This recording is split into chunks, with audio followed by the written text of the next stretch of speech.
मुझे छाँव में रखा, खुद जलता रहा धूप में।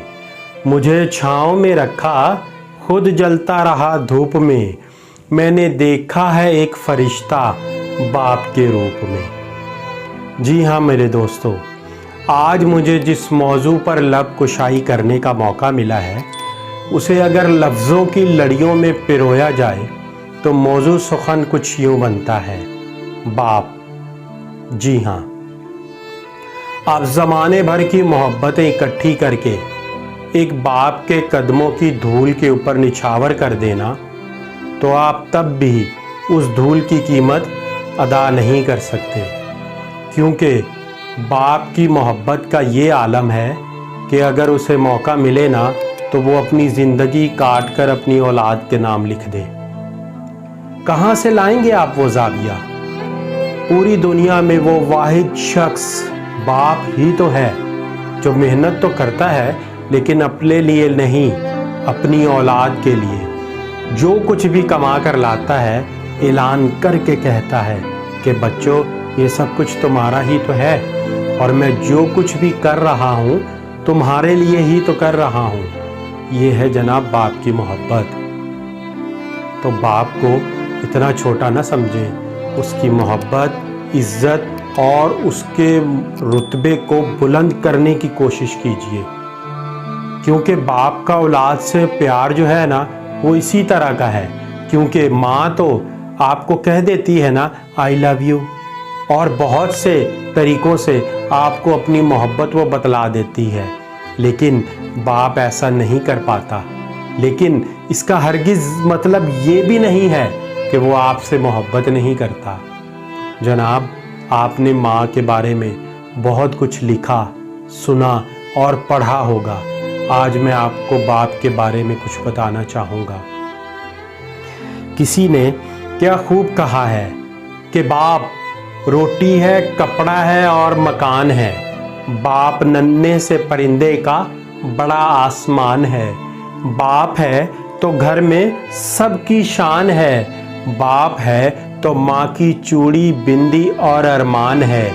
बाप से बच्चों के सारे सपने हैं। बाप है तो बाजार के सारे खिलौने अपने हैं। बाप की शान में कहूँ मैं और क्या, बाप है तो सब मिलनसाज हैं। बाप नहीं तो अपनों में छुपे सारे बेगाने हैं। जी हाँ जनाब, जब बाप जिंदा होता है ना तो वो एक पहाड़ की तरह अपनी औलाद के सामने खड़ा रहता है।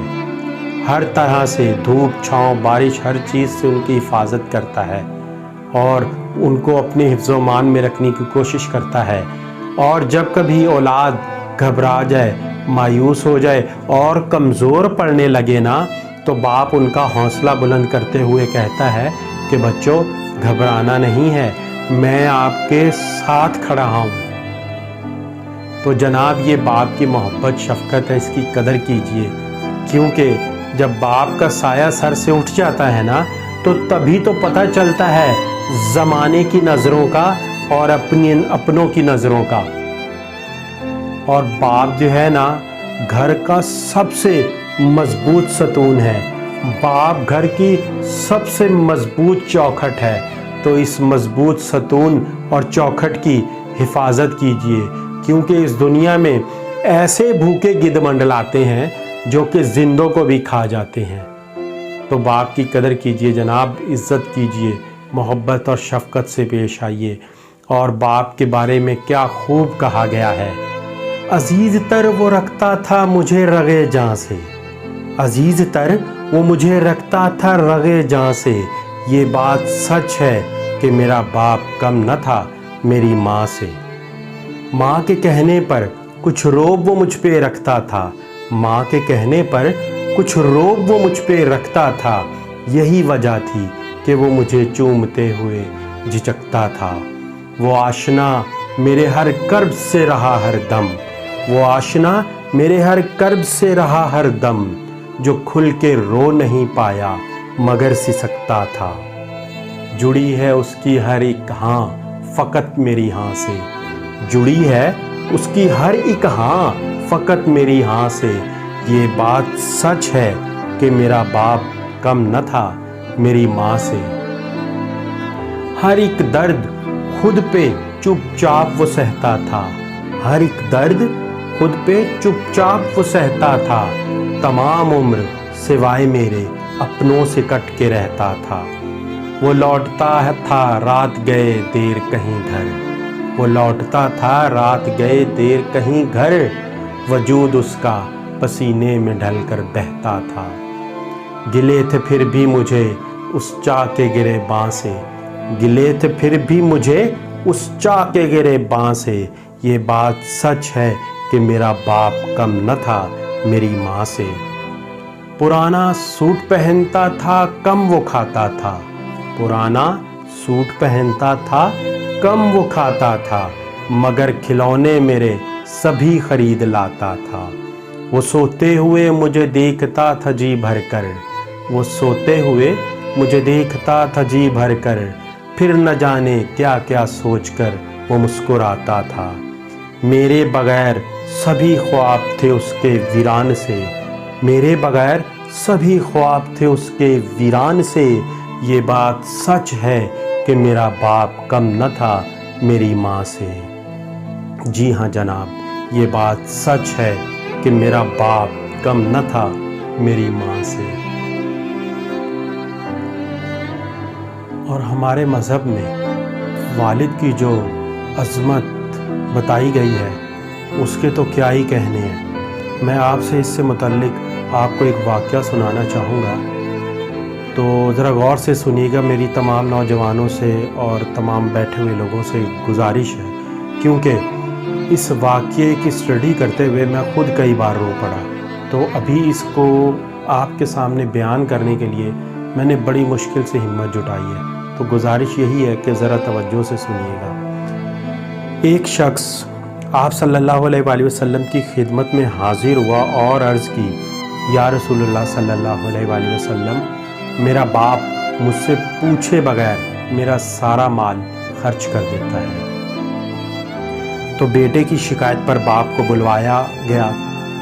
तो जब उस सहाबी को पता चला कि मेरे बेटे ने मेरी शिकायत की है आप सल्लल्लाहु अलैहि वसल्लम की खिदमत में, तो वो बड़े अफसरदा हुए और हाज़िरी के लिए घर से रवाना हुए। इससे पहले कि वो सहाबी आप सल्लल्लाहु अलैहि वसल्लम के पास पहुँचते, इससे पहले जिब्राईल अलैहिस्सलाम आ चुके थे और अर्ज़ की, या रसूलुल्लाह सल्लल्लाहु अलैहि वसल्लम, अल्लाह पाक फरमा रहे हैं ये जो आपका सहाबी अभी आपके पास आ रहा है, इसका मामला अब बाद में सुनिएगा, लेकिन जो रास्ते में आते हुए इसने अपने जहन में जो इशार पड़े हैं वो इससे पहले सुने। तो जब वो सहाबी आप सल्लल्लाहु अलैहि वसल्लम की खिदमत में हाज़िर हुए तो आप सल्लल्लाहु अलैहि वसल्लम ने फरमाया कि आपका मामला बाद में सुना जाएगा, पहले आप हमें वो इशार सुनाएं जो आप रास्ते में आते हुए अपने जहन में पढ़ रहे थे।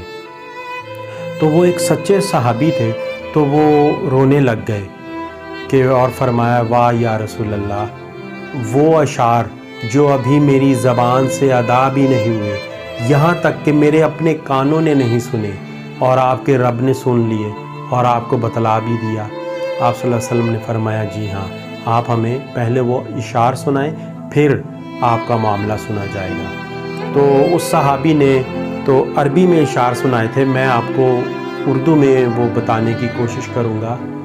तो अर्ज़ किया उन्होंने, मेरे बेटे जब तू पैदा हुआ ना, हमारी मेहनत तभी से शुरू हो गई थी। जब तू रोता था ना तो हम सो नहीं पाते थे, और जब तू खाता नहीं था हम खा नहीं पाते थे, और जब कभी तू बीमार हो जाता ना तो तुझे हम कभी एक तबीब के पास कभी दूसरे तबीब के पास लिए मारे मारे फिरते थे, कहीं तुझे कुछ हो न जाए, कहीं तू मर न जाए। हालांकि बीमारी एक अलहदा चीज़ है और मौत एक अलहदा चीज़ है। तुझे गर्मी से बचाने के लिए मैं दिन रात मेहनत करता था कि ताकि मेरा बेटा ठंडी छाँव महसूस कर सके।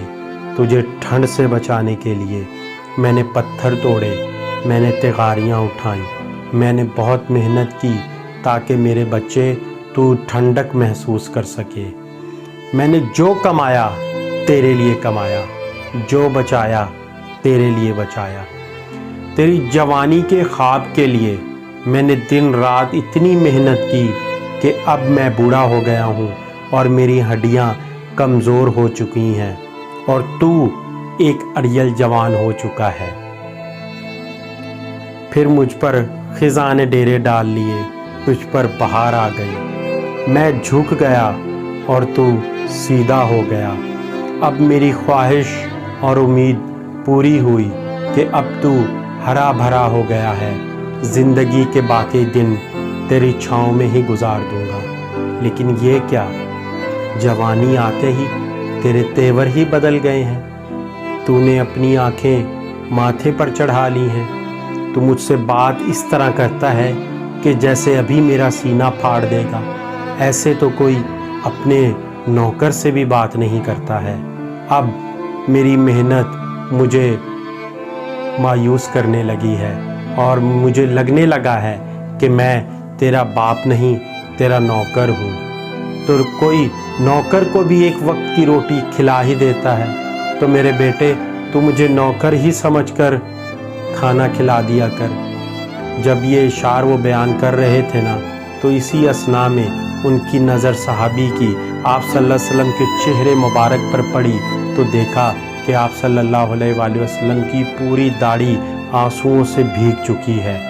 آپ جلال کی حالت میں اٹھے اور بیٹے کا گریبان پکڑتے ہوئے کہا کہ تو اور تیرا سب کچھ تیرے باپ کا ہے، تو اور تیرا سب کچھ تیرے باپ کا ہے، تو اور تیرا سب کچھ تیرے باپ کا ہے۔ تو میں اپنے اللہ رب العزت سے دعا گو ہوں کہ اللہ رب العزت ہم تمام مسلمان نوجوان بچے بچیوں کو اپنے والدین کے ساتھ حسن سلوک کے ساتھ پیش آنے کی توفیق عطا فرمائے، ان کی خدمت اور ان کی صحیح معنوں میں عزت کرنے کی توفیق عطا فرمائے۔